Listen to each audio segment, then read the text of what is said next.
This summer, I decided to take a break from shooting the cityscapes of London and decided to head to the Arctic Circle in pursuit of beautiful landscapes in Norway. This is my journey.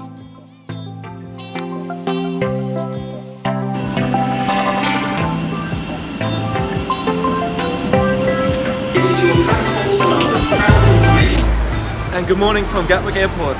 Antoine and I are flying to Norway today and happy to take you on the journey with us. This is kind of a bucket list item of mine. We're heading to the Lofoten Islands and hoping to get some amazing landscape photos. If it's not pissing down, because it might be raining, but you never know.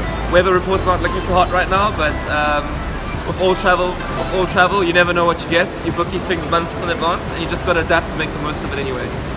So let's head inside the airport and make this journey happen.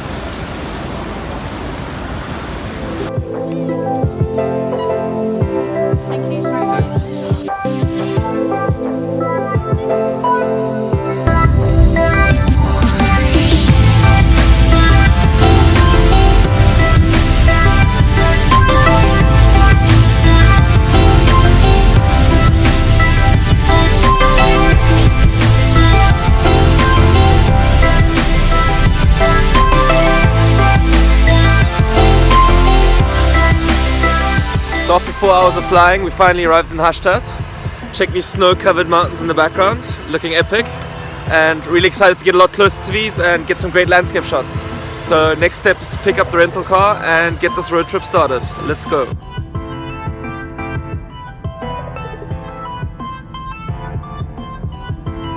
When living in London, owning a car is completely impractical. But out here, driving along this long winding road, past epic bays and snow-covered mountain peaks, makes the journey as exciting as the destination. Okay, so after 2 flights, 4 hours in the air and 3 hours on the road, we finally made it to Svolvær, or however you pronounce it. I'm just going to link that name right here. And it's actually midnight, and the sun should set in 15 minutes, which we won't be seeing because it's completely grayed over, but just taking a look around anyway, see if we can find some cool compositions and just explore a bit, which is exciting. And Norway's known for its really cute red houses, so maybe we'll find some of those and anyway just have a walk around. So let's see what this little town has in store.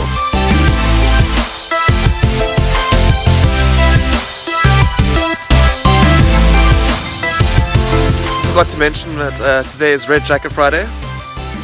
Do join the club. Every Friday it goes down. So we already found our first composition almost straight away.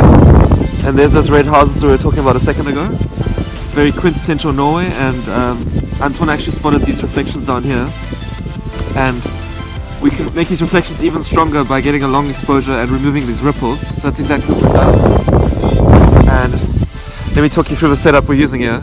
I've chosen an 85mm prime lens, which just happened to be the perfect focal length to get the composition right, framing wise anyway.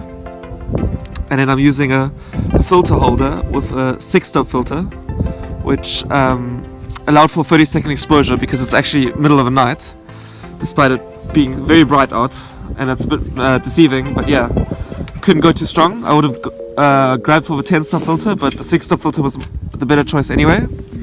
And at ISO 100, 30 seconds, f7.1, this was the final result.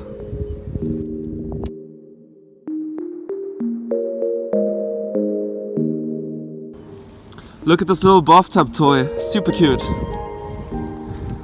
So we walked a little bit further along the harbour and got our tripod set up just over here, pointing them at the city centre, and let me show you why this composition looked a little bit interesting to us.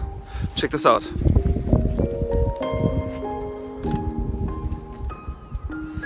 So I guess your first reaction would be, oh, look at that weather, completely greyed out and not good for photos. And you're 100% right, that is the case. However, it's kind of what you make of it, I guess. So instead of going with my usual style and where I like a lot of cloud movement and dramatic skies, you had to sometimes reinvent yourself and work within your limitations. So how do you make the best of this kind of grey weather? Well, don't focus on the grand skyline and try to pick out some finer details, and that's what we've done. So again on the telephoto lenses, Antoine on the 72-200 by Canon, and I'm in a similar range. still using the 85mm prime by Zeiss, and that lets us close up on this on these buildings just kind of in that kind of format. And then actually I've decided, using my tripod head, which allows you to move it across by angling your shot, I'm actually going for a panorama, and I want to get all these buildings lined up, and the plan is to get them in a 16:9 format. That's the idea in my head anyway. This is what I'm going with. Check it out.